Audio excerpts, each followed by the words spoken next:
Está aquí don Roberto Troncoso, abogado de profesión, quien en algún momento además también presidió la Comisión de Derechos Humanos de Panamá. Don Roberto Troncoso, buenos días, bienvenido. Gracias por la invitación, Edwin. Óigame, no, gracias a usted por asistir. Fíjese que justamente por el hecho de que usted es un conocedor del tema de derechos humanos es que lo hemos querido invitar para que nos dé una visión de algo tan, para mí es muy delicado, el tema de los pinchazos telefónicos. Porque yo le decía a los televidentes, mire, si se robaron 10 millones de dólares y las autoridades logran recuperarlo, lo depositan en las cuentas del Estado. Pero que le violen la intimidad a un individuo, eso no se puede recuperar. No es delicado, es gravísimo, Edwin, a la luz de los derechos humanos, de las convenciones, los pactos a los cuales nosotros hemos suscrito y forman parte de la ley de la República de Panamá. Pero el tema de los pinchazos es un tema incluso hasta una amenaza global, porque con anterioridad hemos visto el tema de los Estados Unidos, que se ha visto envuelto en un problema de esta naturaleza, otros países que también han estado involucrados en esto de escuchar, no solo por los temas industriales, de espionaje, pero en el tema nacional, antes viendo las tomas del presidente Endara, y usted en su otra vida, que también estuvo en el Partido Popular, Demócrata Cristiano, vimos a un presidente que hace una conferencia de prensa, levanta un teléfono y dice, me tienen intervenido. Posterior a eso, vemos otros casos, y para mí el más interesante fue el de Bocas del Toro. Bocas del Toro, yo le pido al entonces procurador de la Nación compulse pruebas de los hechos acaecidos entre tal fecha y tal fecha. Y solamente eran papeles, pero curiosamente en el sobre viene un CD donde ni siquiera lo abrí porque qué casualidad esa noche había un programa en KW Continente que pasaron esta misma intervención de un alto dirigente del Partido Revolucionario Democrático hablando con alguien, una dirigencia también en Bocas del Toro. O sea, era una intervención que se hacía en ese momento. Luego estuvo el caso de Velázquez, que estaba tratando de correr para alcalde. También estuvo, creo que el tema Zulay, Rodríguez, la diputada, y también creo que recientemente otro caso que no acá. O sea, esto es de vieja data. Y es un mal que parece que todos los... es algo así como la lógica del poder, ¿no? ¿En qué momento consideran los especialistas en derechos humanos que entramos a la violación del individuo por pinchar teléfono? Bueno, por naturaleza el individuo tiene derecho a su intimidad y existen las intervenciones legales y las intervenciones ilegales. Las intervenciones legales son aquellas que solicita el procurador a través de la Corte lo autoriza, se pueden hacer por razones de seguridad nacional, tráfico de droga, delitos bien importantes. Pero ya cuando se hacen de manera ilegal para conocer la intimidad de la persona, sin la autorización de la persona que habla, entonces estamos enfrente a un delito, no una falta, no un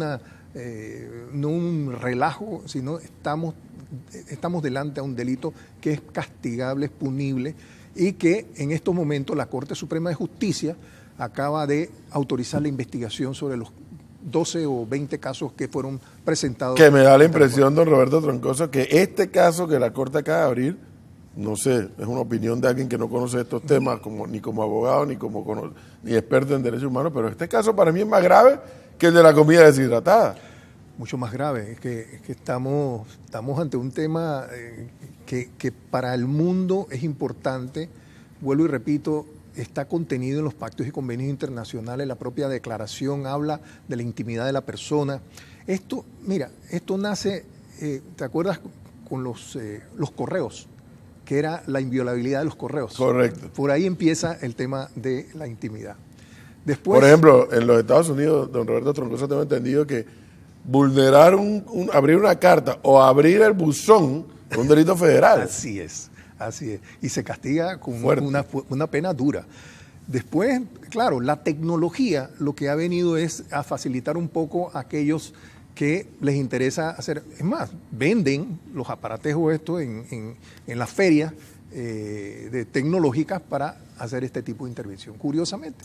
Y es un maletín y tal. Ahora parece está que muy limitada, ¿no? Parece que lo más malo aquí no solamente era pinchar, sino que además o te lo publicaban, o te lo ponían en internet, Te lo subían. o te chantajeaban con esa información. Así es. Y entonces ahí empieza un tema muy delicado.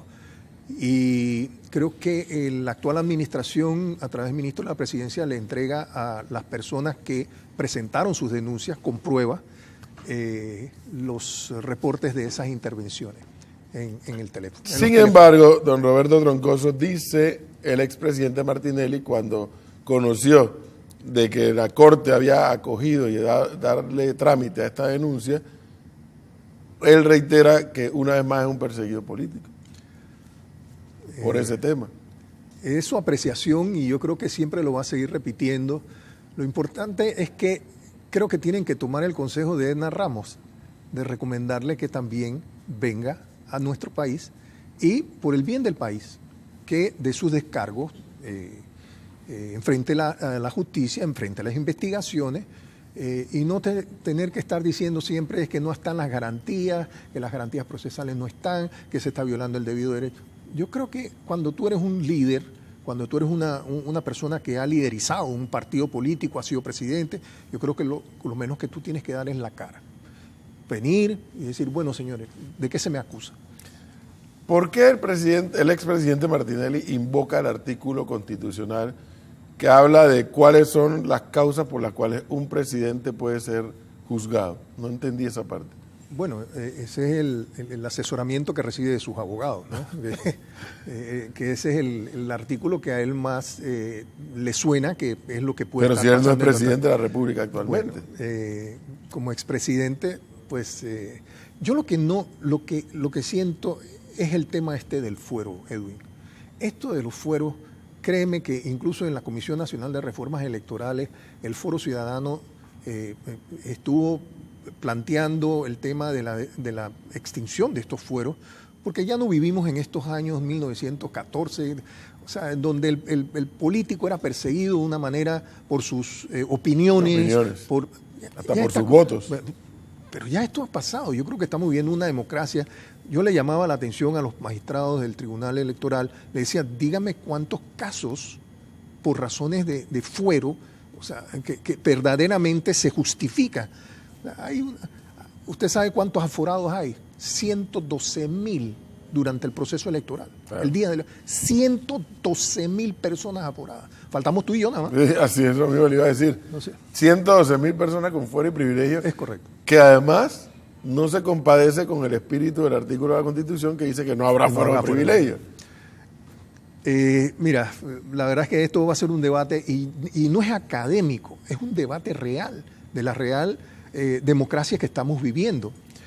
Lo que pasa es que aquí hay otro tema también que es de la lógica del poder, ¿no?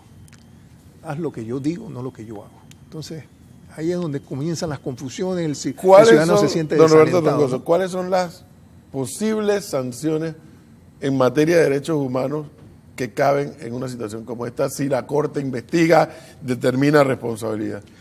Bueno, anteriormente existía un artículo interesante en el Código Penal, el cual fue abolido por la Corte Suprema de los años 1994-95, en la cual establecía penas de 10 años para la violación de derechos humanos. ¿Y ahora? ¿Cómo queda? Ahora tendríamos que remitirnos entonces a la parte del Código que habla sobre la intimidad. ¿Cómo quedaría, don Roberto Troncoso, cómo quedaría el expresidente Martinelli si él va a la Comisión Interamericana de Derechos Humanos, por ejemplo, comisión con la que usted tuvo mucha relación, y dice, mira lo que yo soy un perseguido político, ¿cómo violan mis derechos humanos? Y la Comisión Interamericana dice, no, pero si usted tiene una denuncia de violación de derechos humanos por pinchazo. ¿Eso podría ocurrir? No, él tiene que agotar las instancias internas. Antes de llegar a la CIDH. Antes de llegar y ocurrírsele ir allá. Por eso que cuando él dice que él va a hacer una gira internacional, o sea, yo digo, bueno, debe ser que va a ir a comunicar a otros países, lo que él está, pero no a la Comisión Interamericana de Derechos Humanos, porque no va a ser, lo podrán oír, pero primero le van a preguntar, ¿ya usted agotó todas las vías internas de su país? Fue a la Corte. O sea, para llegar a la Corte Interamericana, primero tiene que agotar todas las instancias locales. Y localmente no ha agotado ninguna. Salvo que estemos viviendo en la dictadura. Que eso fue lo que nosotros hicimos en su momento ante la Corte ante la Comisión Interamericana, que había una violación fragante y sistemática de los derechos fundamentales, en la cual en la Corte ni siquiera llegaban los casos a la Corte porque se vulneraba durante el proceso. Entonces nosotros sí presentamos diciendo, hay un Estado que no es de derecho, hay un Estado y nosotros entonces presentamos. Pero me parece interesante este elemento que usted nos aporta, entre otros, en la mañana de hoy. Martinelli o cualquier otro no puede ir a la Corte Interamericana de Derechos Humanos si primero no agota todas las instancias dentro de su propio Estado. Del derecho interno, correcto. Pero él, como ni siquiera está aquí, no podemos saber si ya agotó todas las instancias. Sí, de uno de los casos, ahora se le abrió el segundo. Oye, y él se portaba así cuando estaba en La Salle, que era compañero suyo. Él también lo escuchaba así. No. Ese gran compañero. Era buen estudiante. Era buen estudiante. Sí. Pero no se ponía a escuchar no, para nada. Era un estudiante normal, lasallista, como usted y yo. Pero dicen que era bien peleón en los recreos, me han dicho. Bueno, tenía fama eso. Qué bueno, sí. Bueno, Roberto Troncoso, muchísimas gracias. Bien, me parece muy interesante estos elementos que nos aportan en la mañana de hoy, porque al final de la historia es una noticia, son varias noticias que nos están ocupando la atención de la opinión pública y a cada momento escuchamos al presidente Martínez decir, están violando mis derechos humanos. Los abogados de él dicen, no se están cumpliendo con el proceso. Voy a ir a la Comisión Interamericana de Derechos Humanos, pero bueno, aquí ya sabemos que allá no puede ir si primero no agota todas las instancias de acá. Uno. Y dos, que violar la intimidad de un ciudadano entra en la esfera de violación de derechos humanos, que además es un tema que no está regulado solamente en el territorio, sino un tema de dimensión mundial, global, como dijo usted. Muchísimas gracias por estas explicaciones en la mañana de hoy.